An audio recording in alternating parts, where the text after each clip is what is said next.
for those of you who are joining who have not met Jonathan Turner in the past, I've known him for over 20 years. Gosh, that seems like I'm not that old. How can that be?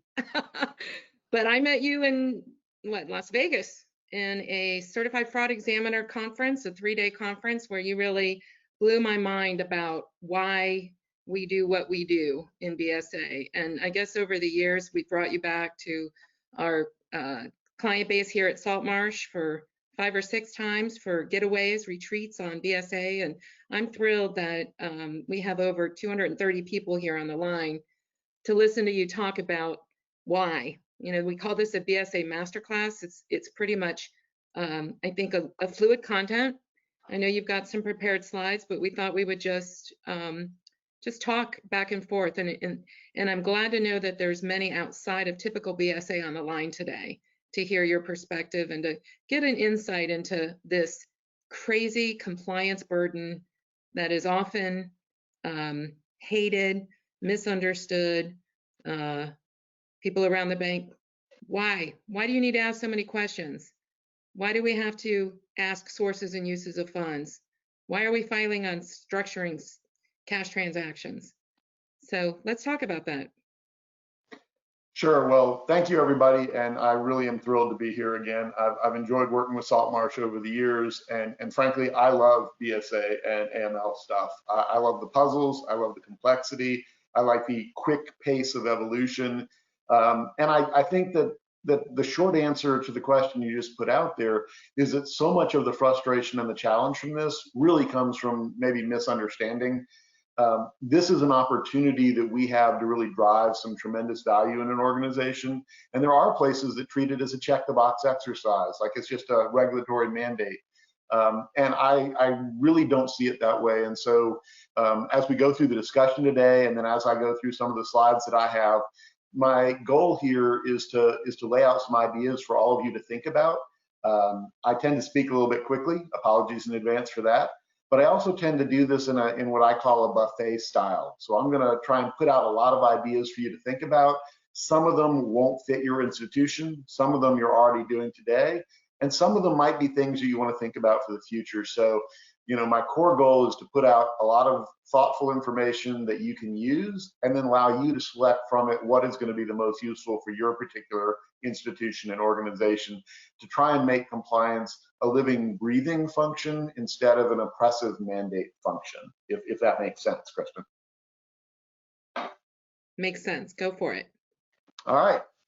So, you know, as Kristen said, we've worked together and collegially over the years, off and on, in a really interesting way, and I appreciate the insights she's brought.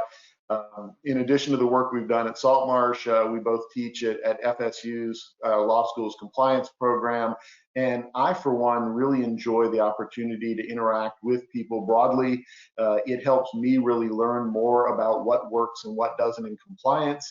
I have a couple of recent examples in my own life of things that make you scratch your head about compliance programs, and if any of these hit home, maybe it's a time to reflect on those.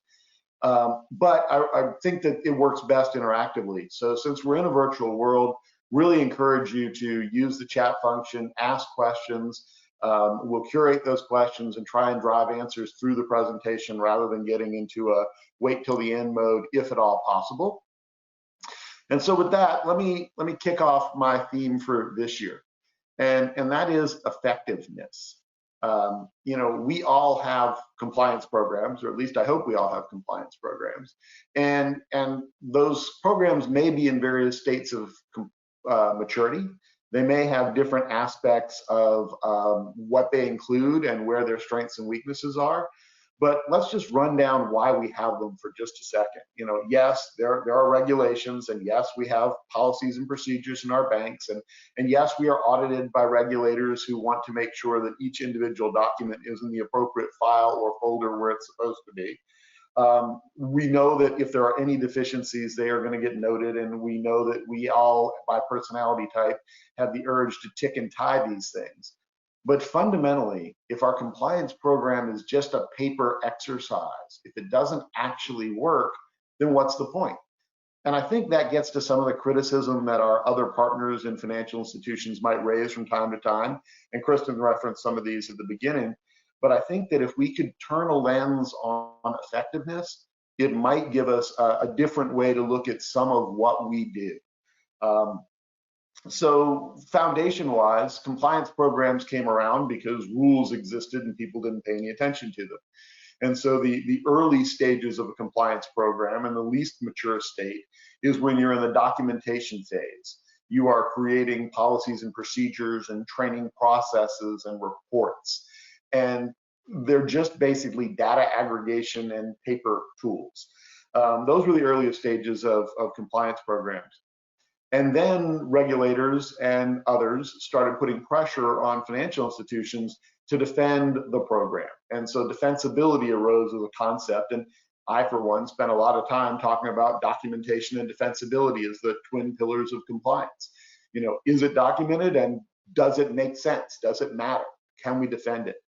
And I think the new challenge that's coming out of the Department of Justice and coming out of our regulators is an expanded look that says, okay, what you have makes sense and what you have is documented, but does it actually work?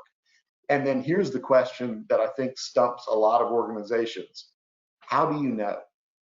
In other words, you think you have a good program, but somebody says, well, how do you know it's a good program? And the answers can go from very strong to because we measure all of these metrics and we've seen declining trends and we've seen this and that.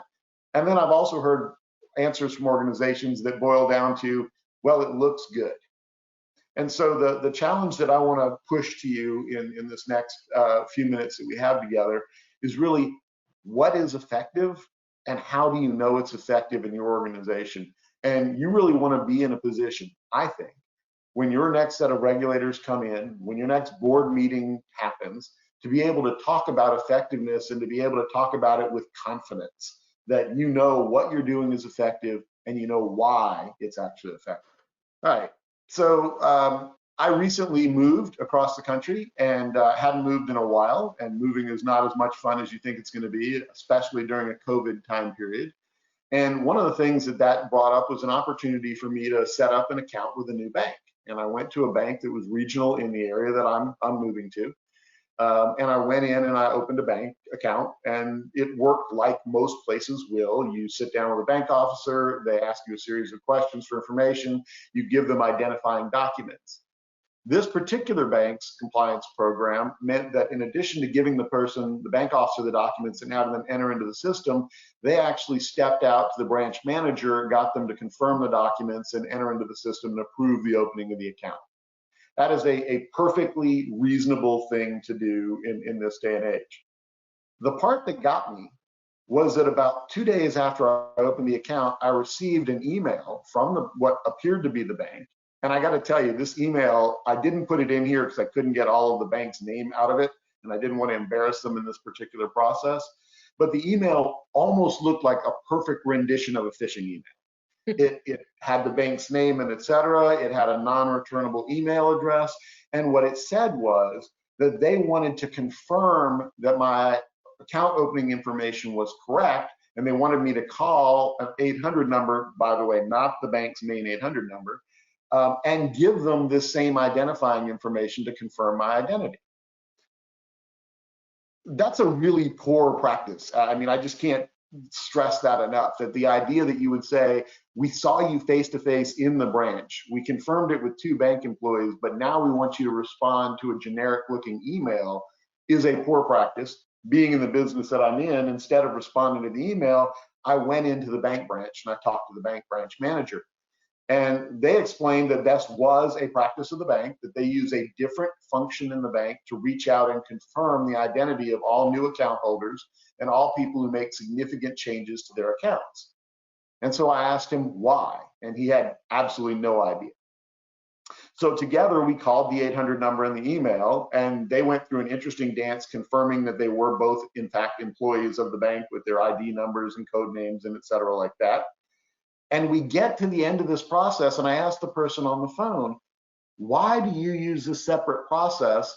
And essentially what they said was, because we want to confirm that the bank branch personnel were doing their job correctly. All right, that's not a great answer either, because as a customer, it leaves me feeling like the bank doesn't trust its own frontline personnel, which they've already used 2 people to confirm it. But here's the part that really stuck me. What they wanted me to do was to provide the exact same documents I'd provided in the bank and confirm those. The documents they had scanned and entered into their system. In other words, they weren't possibly going to learn any new information. And when I pushed a little bit harder about why we needed to do this at all, they said, quote, "It's required by compliance." Now, I've worked with banks all over the country. I've worked with financial institutions all over the world. And the most common phrase I hear about a dumb practice is "it's required by compliance." And most of the time when I talk to bank compliance officers, they look at me like I have 3 heads, because they said, "We never required any such thing." So there's 2 pieces, and I'm not trying to embarrass this particular financial institution. I just want to set a tone as we talk about effectiveness. If there are things that you require that to a customer don't make sense, you should probably rethink what you're doing, or you should do a better job of communicating with your customers.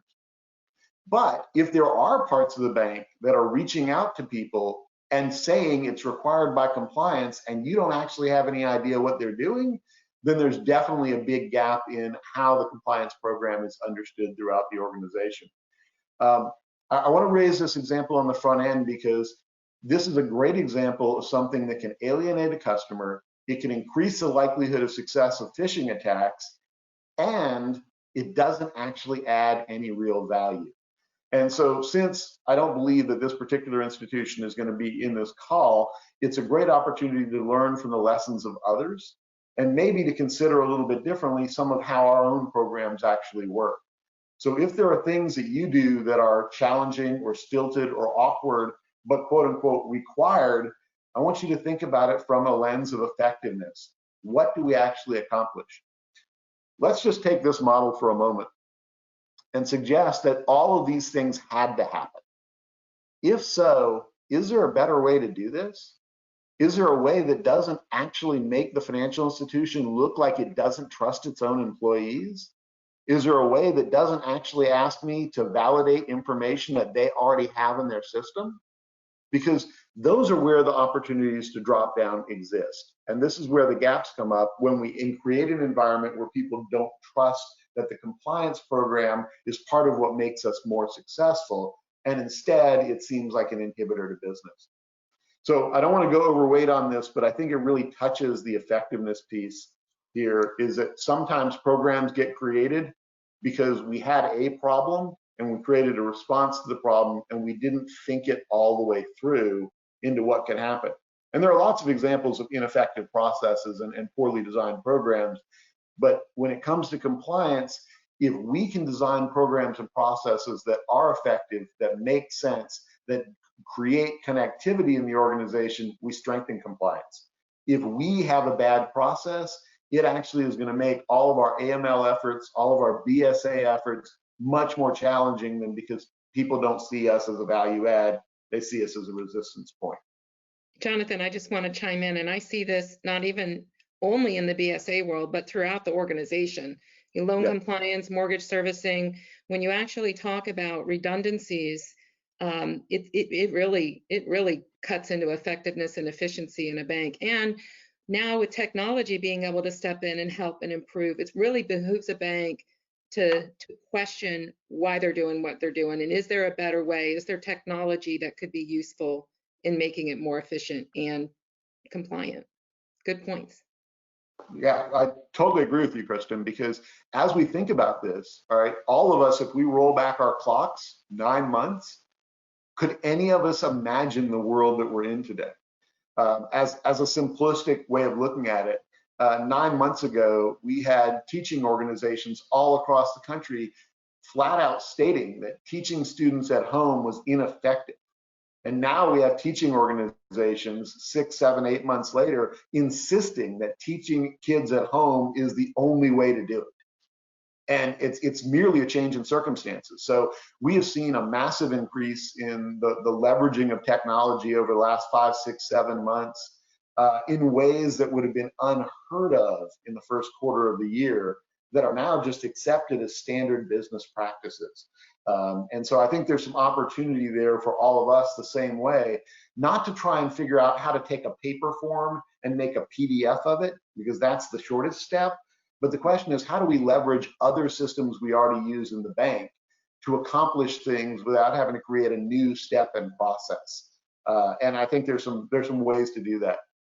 So my snapshot then is really marrying up this concept of effectiveness with the maze of challenges that we're in, right? Policies, requirements, regulation, the law, standards, transparency, rules. All of this, we have to come up with a path that makes people understand what they should do and guides them to do it the right way. And there are a couple of things here that we can be thoughtful about. The first one is, I'll use an analogy to the streets that we all live on and the roads that are all around our neighborhoods. The way we get down those roads in a small neighborhood is pretty simple. We just drive down the road. And as we get out of our neighborhood onto a bigger road, the controlling mechanism is paint, right? It's just painted lines on a road. I know where I'm supposed to be because of paint. The paint doesn't keep me in my lane, but it shows me where I'm supposed to be. And the vast majority of people will stay within the painted lines. And so one of the mistakes that challenges effectiveness is sometimes we create a forced system, like a series of cattle gates, where what we could literally do is just paint lines on the road. And there will be times where we need to put up gates and guards and controls. But from an effectiveness standpoint, one of the things that I would challenge you to do is to take a look at your compliance program and see if you have lines on the road for people to follow, and then ways of measuring when they don't, because that's a lot more effective than trying to put up cattle guards all the way up and down every single street in every single neighborhood. And I'm an analogy person, and I hope these make sense, but I throw them out to you as a way of thinking about things. What is the simplest and most effective solution that works the majority of the time, which allows us to focus our time and resources on the exceptions, rather than spending a tremendous amount of time, effort, and energy on things that we don't need that much effort in. I would suggest to you that having a bank officer verify your identity, enter it into a computer system, and confirm it with a bank branch manager is probably an effective way of measuring somebody's identity. And having an additional person reach out and call may not be a really effective use of resources. So those are the kinds of reasons that I'm suggesting these challenges. So as Kristen said in the first place, one of the things that I like to dig into, just by my interest and personality type, is why we do what we do. We don't do it because it's required. We do it because it makes for a better bank. We make the bank better protected, it makes our customers better protected, and it positions us to be more successful. There are bigger banks out there in the world, but a lot of those bigger banks keep getting rung up in the headlines for failing to manage their businesses effectively. And as a smaller or mid-sized or regional institution, we are much more susceptible to customer input and customer concern. And so we need to make sure that we're doing it right, not just because it's what the rules say, because it's the best way to operate our institution. So when I challenge you on effectiveness, and I can't tell you what this means, I can ask you questions. And ordinarily, if this was live, I would call on people in the audience right here and say, what does effectiveness mean for your organization? What is it for you? And for some people, it's reducing the number of audit findings. And for other people, it's complying with rules and regulations. And for other people, it's going to be because that's what our board of directors or our management team expects. But you're going to have a measure of what effectiveness means.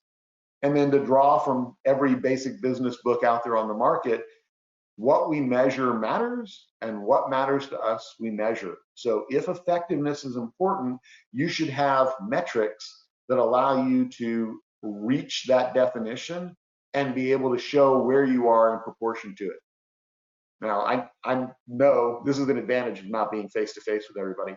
I know there are institutions out there that are a little worried about the idea of measuring effectiveness because they might not measure up.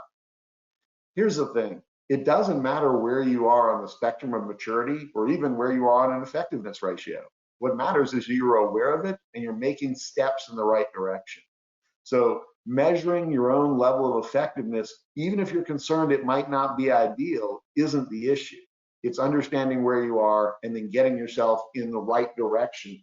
So if maybe in your efficiency metrics, your effectiveness level is at 60% of where you want it to be, then you can know what tools you need to put in place and what tasks you need to focus on so that next year it's at 80, and the next year it's at 95, and the next year it's where you want it to be. So don't get caught up criticizing the fact that you're not somewhere. Focus on putting yourself on the path to do it. So these next couple of questions then really go to that, understanding what the right metrics are for you, and making sure that you have a path to continuous improvement. Because that's the second thing. Compliance isn't a destination. Compliance is a journey. It's a process that we are on and that we will always be on, because the rules will change, the expectations will shift, and the bad guys will get more creative.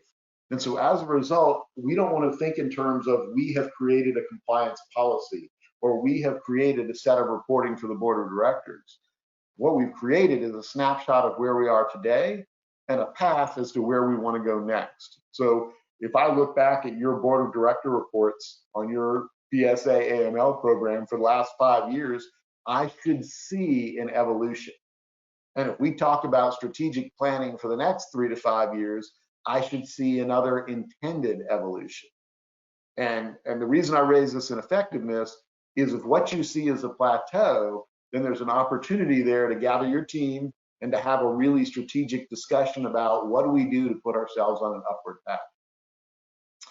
From a governmental perspective, our regulators, there are a number of things that they have pointed out that they look at as indicators of an effective compliance program. And I'm going to tell you, none of these are perfect, but they are lenses that you might want to consider. So in your case, the budget for the AML and BSA activities, not just what the total dollars are, but where that budget sits in comparison to the overall expenses for the bank, and where it sits compared to the kinds of growth patterns the bank is experiencing. So for example, if your AML budget is flat and your bank is growing by 20% a year, that's going to raise a question for many of these regulators following the new guidance. Because they're not going to expect that your budget grows by the same rate the bank does, but they're going to ask, how can your program be effective if the bank is growing and you are not? What is happening that you're missing? What is the opportunity for risk? And how are you adjusting to that level of risk? That metric alone is not a pass-fail for a compliance organization, but it's something for you to take a look at.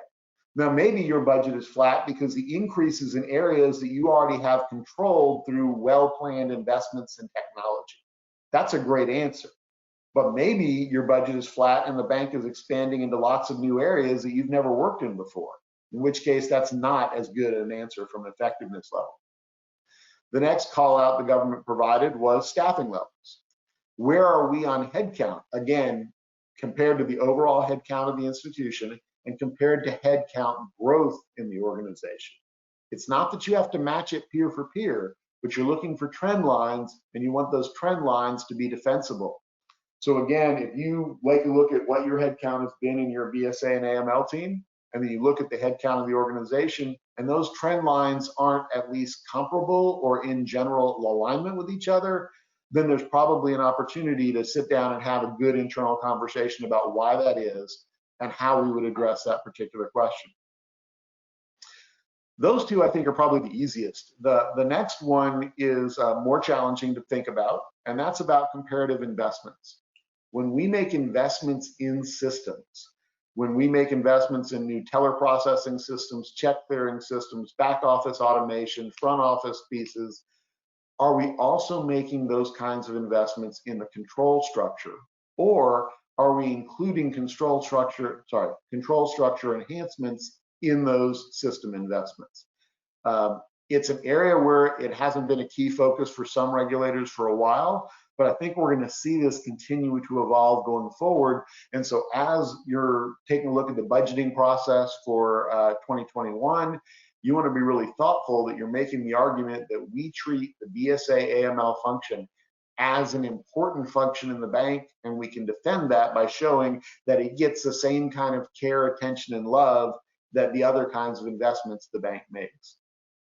And again, none of these are pass-fail by themselves, but if I aggregate these four, and I'll get to the fourth in just a second, and then add to it the 2, 3, or 4 most important measurements that you think drive effectiveness for your institution, you're going to start to have a really good picture of a healthiness level of your BSA and AML program, and it's likely to really mirror how effective that program is.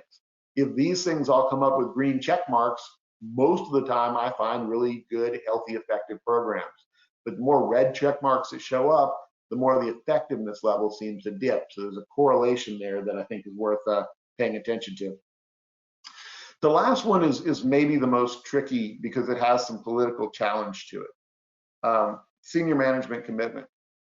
I don't want to say there are none, but I rarely run into a senior leader in a financial institution who says compliance isn't important. But I'm not as much interested in what they tell me as what they do.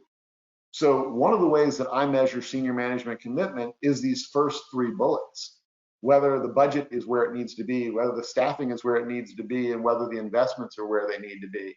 Because if you're telling me that compliance is important, but you're not funding, staffing, or resourcing it like it's important, that's the measure that actually matters.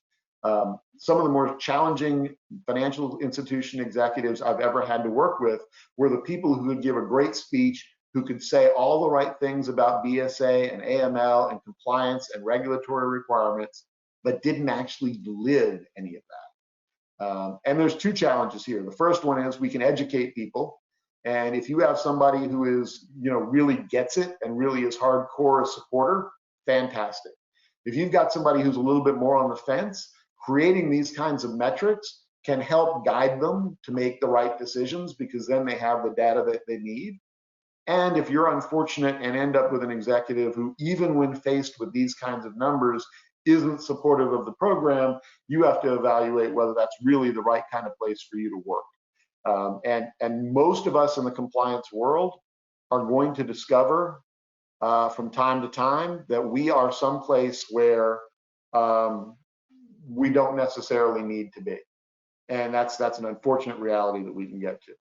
Yeah, Jonathan, I think that's why I've heard the comment, compliance fails happen in the boardroom, for BSA in particular, because those decisions, strategic decisions, whether it's the board or the C-suite that are putting forth those resources and setting the risk appetite for the bank, right? So some boards don't want to have any risk and they'll eliminate the ability to bank high-risk customers, which will offset some of the leaner department resources, but others want to bank everybody and they don't understand why compliance and BSA are saying we need more resources. Well, it starts with that risk appetite.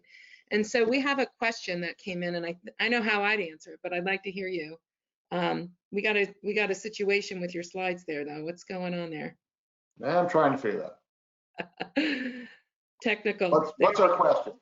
The question is, what is an adequate ratio of BSA AML staff versus total bank staff? I would love to be able to give you a number, and if I had a number, I would have absolutely put it in here. It does differ greatly on the size of the institution and the complexity of the institution. So if you have a community bank that is a pretty traditional community bank that does local lending and banking and standard account management, that's going to be a very different kind of ratio than if you have a bank that also dabbles in import, export, and investment work.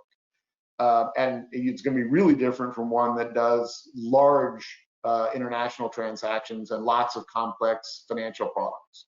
So it's not as much that there is a given ratio, but what I would look at is the change. So in the accounting terminology, the delta, if you were to take a look at what your BSA AML staffing was 5 years ago and what your banking staffing was 5 years ago, and you were to bring that forward on a graph, what's the trend line look like? And if it looks like that the BSA and AML staffing is growing generally along the same directional line that the rest of the organization is, that's probably a good indicator. If it's growing faster, then it means that you have risks that you're trying to get your arms around. But if it's flat when the rest of the organization is growing, it means you're making investments in other spaces and not making investments here. And again, I think these are good directional indicators, but they're not pass-fail marks. Kristen, what are your thoughts on that answer? I agree 100%. I think also having peer data is helpful. Realizing, back to your comments, it has to be an appropriate peer, one that's in your similar geography, having a similar risk profile. But you just don't want to be an outlier, I think. You may feel like you've got your arms around issues, but when a regulator that just came from a bank that on its surface looks just like you, and they've got a radically different profile in terms of resources or number of high-risk accounts and that type of thing, you're going to need to be able to defend it. It goes back to that defensibility. And you may have alternative systems, you may have controls in place that explain the difference in the risk in the resources, but just be prepared to defend it. So you really have to ask, and that's why Saltmarsh is really active in AML user groups. We do them by the AML systems. Just a little plug for Saltmarsh, as well as, you know, we're active in the community and reaching out, keeping stats on our own client base so that we can see what the outliers are. And we talk about it every year at BSA school, how important it is to do comparative analytics. And it's not like you could just go to a call report and say, oh, well, we have the same number of SARs filed as these other banks or BSA professionals, because that data is not there. But all you have to do is ask. All you have to do is get involved and be a part of these user groups or other communities of BSA professionals and start measuring it. So great insight there, Jonathan. Thank you. And one thing also I'll put out there, because we're all humans, it can feel like if you have to say you need resources, it means you're not doing your job well enough. That is not true at all. The more brains, the more eyes, the more thoughts that we put on problems, the more successful we tend to be. So it's not a reflection on you in any way, shape, or form that your bank is growing and now you need more resources. That's not a limitation. That's a recognition of the situation. So if you were to imagine as a comparison, if you were building a house, if you're building a 3-bedroom ranch house, you need X number of construction workers. But if you're building a 27-story condo building, you need a much larger number of construction workers. There we go. Did I get my slides back or did I lose them again? We're down again. We're seeing Yeah, your PowerPoint. it's the main. You got to go to the slide. Yep. Trying to get it back.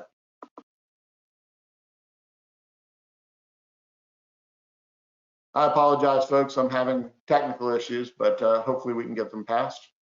Yeah, do you have 2 screens going? Nope, just one. Just one?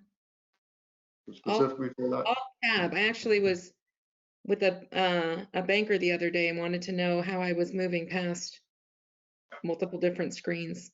Alt tab, that's my best friend. In the meantime, I'll just make a plug on speaking of community, Saltmarsh BankTalk, as Jamie mentioned, is the private banking group on Facebook. We are active right now even in sharing comments, you know, just kind of keeping engagement going. And we will be having a raffle at the end of our event, $75 gift card to anybody who's made a comment in our Saltmarsh BankTalk page. So if you're not already a member, feel free to apply for membership and we will let you in and you can become engaged and maybe win some moolah. Okay, we're back. So a couple of challenge questions that I will put out, and we'll roll through a couple of these in slides, and happy to take questions or feedback from anybody as we go through this. I'd love to get Kristen's input as well.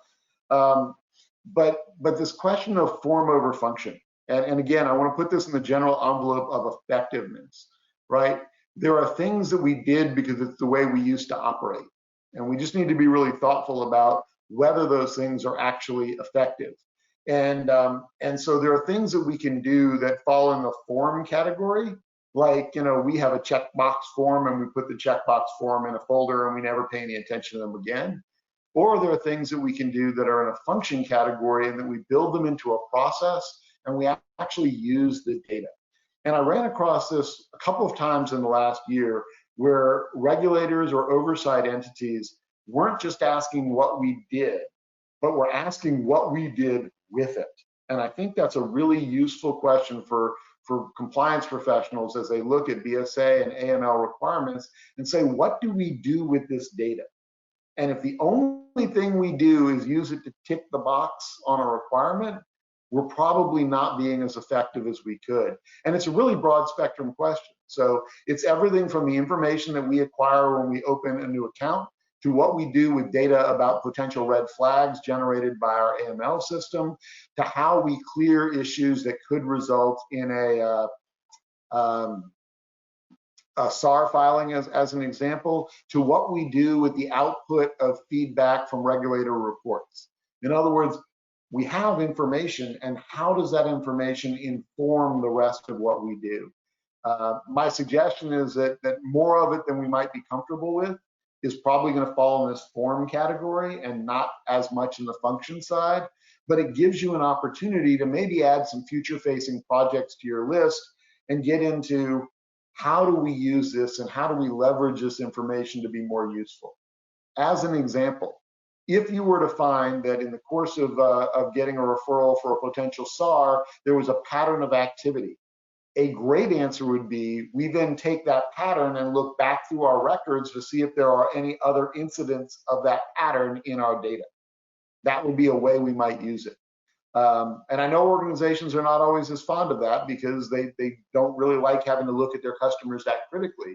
But imagine the confidence you would have sitting across the table from a regulator and having them question you about a SAR, and not only being able to address how you got comfortable with filing that SAR based on the data, but then how you took the pattern generated in that SAR, searched through the rest of your data, found 2 other irregularities, and also created SARs around those. It would give the regulator such a level of assurance that you not only understood the requirements, but you really lived the requirements.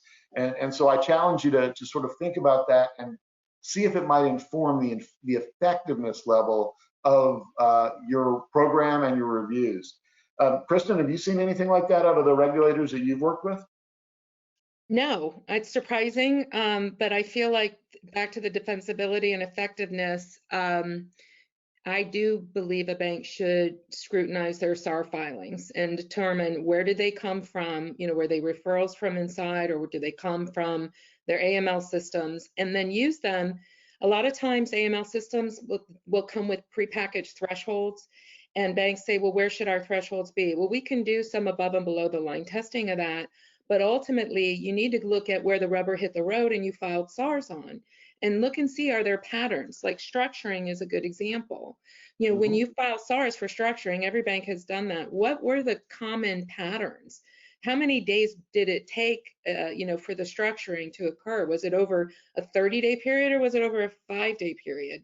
And then you can justify that to the regulators. If you have SARs that mostly are within a 5-day period of each other for structuring, then you don't have to set your thresholds for 30 days. It's too broad. Set them for the 5 days that you could defend as to, this is where we felt this is actual structuring and not typical cash behavior. So that's just an example, but I agree. The SAR data in general is so critical for banks to get their arms around their own customers and their, the SAR filing statistics.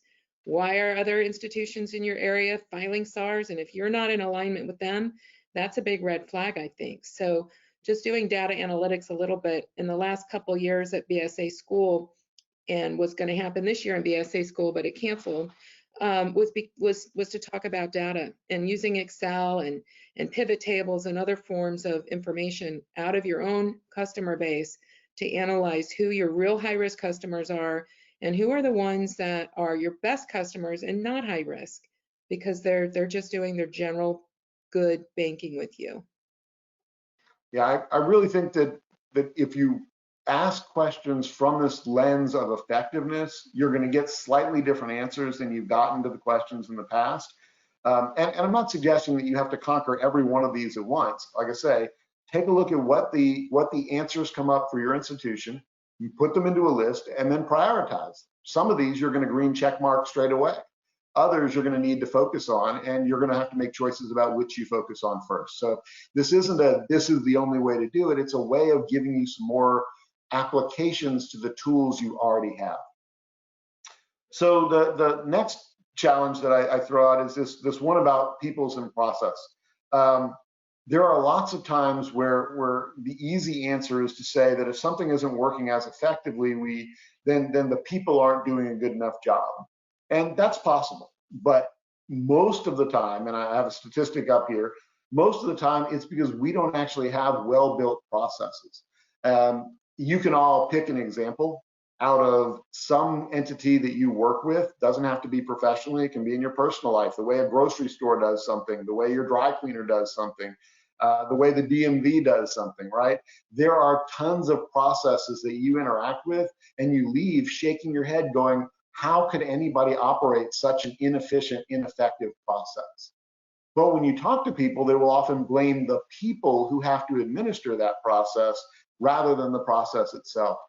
And I think it's probably a really healthy exercise, again, coming from an effectiveness lens, for you to solely focus on process. In other words, if we really had a great process, would these people concerns fade? And I've heard more times than I can count, BSA and AML people getting sideways with front-end personnel or branch staff because they're blaming the people for things that are really not great processes.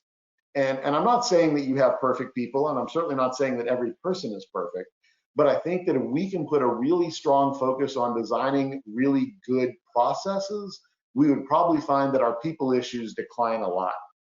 You're going to end up with some people who maybe shouldn't be in banking, and those are always going to exist. But fundamentally, I think that there's an opportunity in our industry to really enhance the compliance-driven processes, and likely to see some really strong results of that. I think I could throw it to any of the people at the Saltmarsh team here who work engagements with lots of different banks, and they'll tell you that there are some really great processes out there, and there are some really poor processes out there. And if we're honest, across most of our institutions, lots of our banks have a blend of really great and not so great processes. And so an opportunity for us to take that effectiveness lens is to look across all of our BSA and AML processes and go, okay, what's our weakest processes, or what are our weakest 4 or 5 processes? And let's work on upskilling those. And I used a phrase earlier that I want to re-hit right here, and that is continuous improvement. So as we think about continuous improvement, the exercise isn't to go, this process is not great, let's make it perfect, because we're never going to succeed with that. The exercise is to take a process that's not great and make it better. And we might have to make it better a couple of times over several years, but it's in the improvement cycle instead of getting caught up in, can we make it perfect? I've done this exercise in a lot of different organizations, and taking a weak process and getting it to an 80% process can usually be done in a few days to a couple of weeks. Taking that same process and making it perfect is a 2-year challenge. So if you think about that, if we just took our weakest 3, 4, 5 processes and moved them to 80%, we could accomplish that in a couple of calendar quarters. Whereas if we tried to take one weak process and drive it to perfect, we'd get nothing else really done for about 2 years. It's a much more effective way to work it up in cycles than to try and focus on perfection. The other psychological tendency that I think is important is the more time and effort we spend in a process, the longer we're going to let it go before we come back to it. And most of our compliance processes we need to touch annually at a minimum, because the world that we live in changes so quickly. Really be interested in your perspective on that as well, Kristen, as to what you're seeing with the pace of change as you travel in and out of lots of different kinds of financial institutions. Not as fast as it should be. You know, I have a fireside panel chat with a couple CEOs and a CIO about innovation in banking, and banks are not known to be innovators. So in the BSA department and compliance, even less so.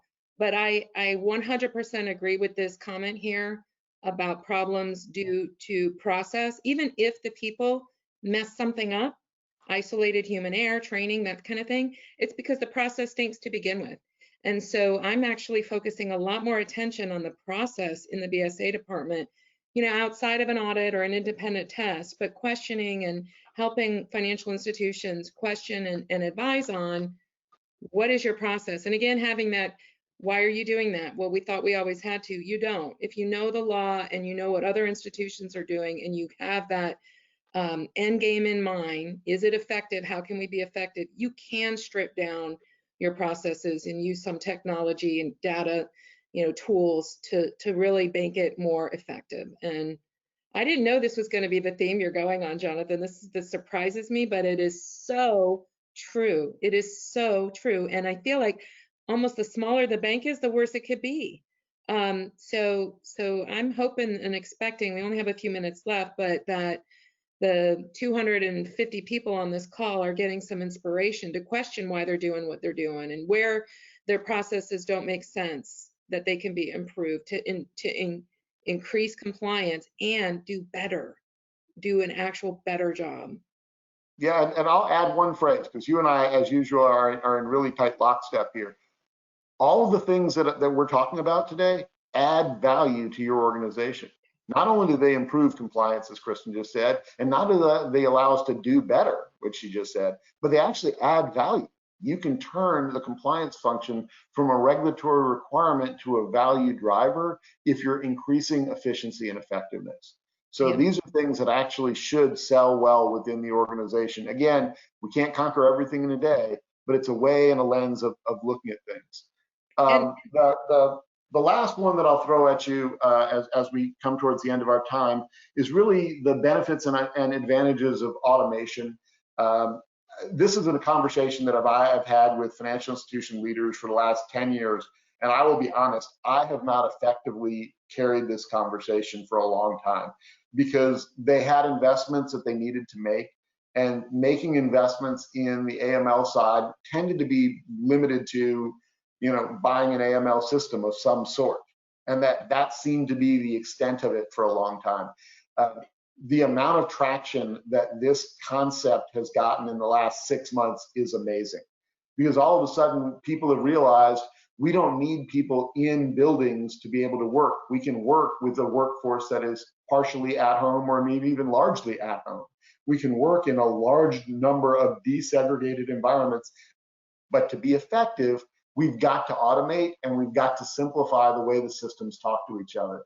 So, one of the upsides of the current crisis that we're going through is I think lots of institutions are open to automation in ways they simply haven't been before. And so I'm going to say that because, I've shared a lot of my own experiences and I do that in these presentations, but I want you to know if you have been pushing for greater interactive connectivity among systems, if you've been pushing for more automation and more electronic tools and not getting the support, you're not alone. Most financial institutions have lagged in those areas, and most people who advocated for it have not been as successful. I think the environment is different now. I think that people now have to be thinking about, okay, if we're going to use a desegregated workforce, if we're going to work with customers who are using a desegregated workforce, we have to have better, smarter, more capable tools. And that doesn't mean making a PDF version of a paper form. It means really creating differences in the way systems connect. This is a big picture idea. It's an investment thesis. It's going to take some time to push through, but it's something that I would urge you to consider from this effectiveness lens. What are the barriers to your success that are caused by the systems you use and the way they connect? And what would be the things that we could get if we actually improved system connectivity and how we made that work for everybody?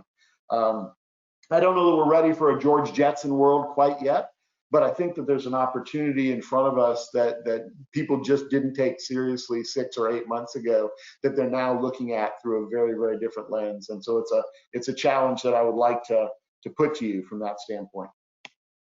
So as we only have literally just a couple of minutes left, if there are other questions, comments, feedback, something that you just disagree with or you'd like to share, please submit those through the chat function. Again, we're curating that. Happy to pick those up and discuss. You are welcome to reach out to me at any point after this, or reach out to the team at Saltmarsh, and if they talk to me regularly, so we can connect that way. My sole goal here, I'm no longer in the consulting world. I'm not trying to generate any income whatsoever. I just want you guys to have tools and approaches and solutions that can help make your financial institutions more secure, your compliance programs more effective, and your BSA and AML functions value add instead of requirement driven. And so that's the perspective I bring to these things, and I hope some of the ideas that I've put out are useful. But if you have any other questions, please feel free to send those in, and we'll be glad to answer them. Just back to the comment about some of the changes during COVID, in addition to technology, there's been a lot of increase in fraud. And so another argument on being more efficient and not just being a value add, but also cost savings. If you've got good fraud processes, and what are your thoughts on merging fraud into a BSA department, or should they be kept separate? So I may be in the minority here, but I've always thought they were essentially the same thing. You know, if you think about it, the BSA and AML functions are about making sure that we follow the rules, and one of the rules is that we don't let people defraud us. And so, you know, I originally came into this field as a fraud investigator. I began my career that way. I moved into a compliance professional, and I will tell you that I always saw the relationship between money laundering and fraud and compliance as simply being different ways of looking at the same object. So I think that if your organization keeps those functions separate, then I would really work on building not a bridge between them, but a lot of bridges between them. And if your organization is open to the idea of a holistic approach, then I think those functions should be combined. But at a minimum, we should be looking at a DNA strand, you know, a tightly coiled double helix that's very, very tightly connected. If we've got silos, I think we lose opportunities for both efficiency and effectiveness, both in the value adding capacity and, as you just mentioned, in the cost savings capacity. Yeah, great points. Well, yes, as usual, I think you gave us a different way to look at the same problem. Blown our minds, I'm sure, many of the people on the call, including those that are not primarily in the BSA role. I think they resonated, you know, what you said really, really resonated with them. And I'm hoping that this triggers a discussion with executives in the BSA department about effectiveness and resources, and how can we help make this be a department that serves the bank and not just the regulators or checklists. Thanks again, Jonathan. I look forward to our next BSA and Beyond. And for anybody who is interested in the FSU program, you get to hear 14 hours of this man. Who wouldn't want that? FSU's Juris Master's program, we're refreshing our material starting, I think, in the spring. Jonathan, you're doing a class as well on, is it vendor management? Yeah. Awesome. Awesome. Thank you so much for being here, Jonathan.